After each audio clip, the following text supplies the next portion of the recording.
శివ ఎలా ఉంది? అన్నయ్య ఏంటన్నయ్య?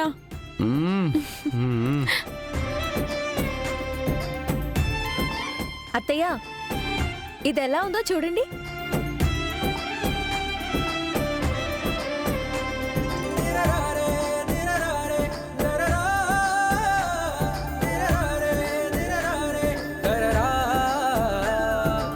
అత్తయ్య చెప్పు భూమి. ఆ సూట్ వైపు చూస్తున్నారేంటి?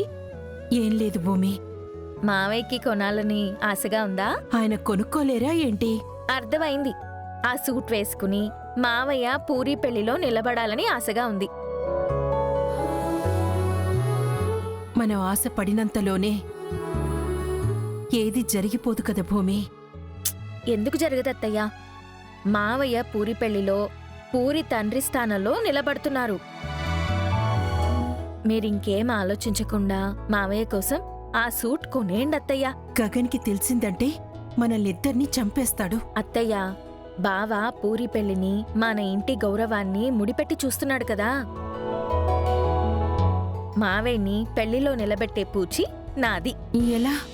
అదంతా తర్వాత చెప్తాను. ముందైతే మీరు ఆ సూట్ తీసుకోండి. ఆ సూట్ కూడా ప్యాక్ చేయండి. సరే అలాగే మేడం. అత్తయ్య, ఆ సూట్లో పెళ్లిలో మావయ్యని చూడాలన్నది మీ ఆశ. మావయ్యకి ఎలా నిలబడాలనుందో మనకేం తెలుసు? అంటే మావయ్యకి పంచే లాల్చీలో నిలబడాలని ఉండొచ్చు కదా. అది మనకెలా తెలుస్తుంది భూమి?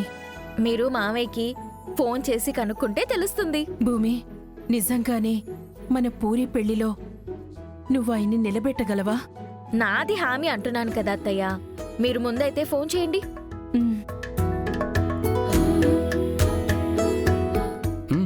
ఎలా ఉంది?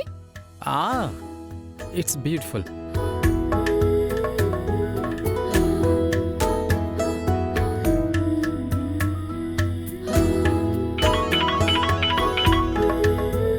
శారదా, ఓ గుడ్ న్యూస్ చెప్పడానికి నేనే నీకు ఫోన్ చేద్దాం అనుకుంటున్నాను. ఈలోగా నువ్వే ఫోన్ చేసావు. గుడ్ న్యూసా? ఏంటండి అది?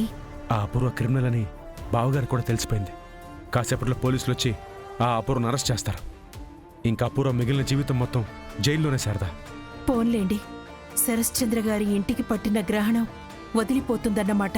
గగన్ నిజాయితీ, నీ మంచితనం బావగారు తెలుసుకున్న రోజు త్వరలోనే వస్తుంది శారదా.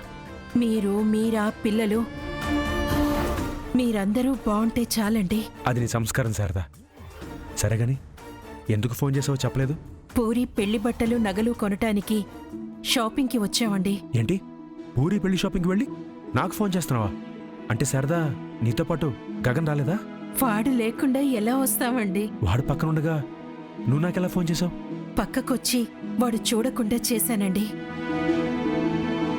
నిజం చెప్పాలంటే నేను చేయలేదు. మన కోడలు భూమి నాతో మీకు ఫోన్ చేసేలా చేసింది. దేనికంట? మన పూరి పెళ్లిలో నిలబడ్డానికి మీరు ఏ బట్టలు వేసుకుంటారో కనుక్కోమంది.